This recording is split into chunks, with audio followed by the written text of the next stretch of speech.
How to see who screenshotted your Snapchat story. Hi everyone, welcome to the channel. This is Rose from Create Login and Delete. Without further ado, let's dive right into the video.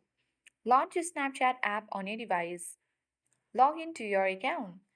Tap profile icon at top left corner of the screen.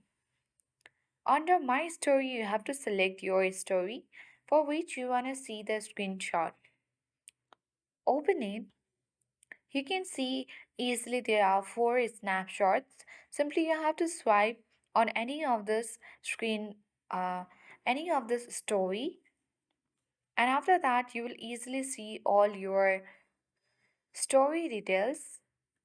So right here at the side of the screen, you will see an screenshots icon. You simply need to select that, and you will easily see all the people who has screenshotted your snap story. So isn't that so simple? So you can go ahead and check the features and know if someone has screenshotted your Snapchat story. I hope this video helped you. If you are new to our channel, hit the like button and subscribe. Thanks for watching and see you in the next video.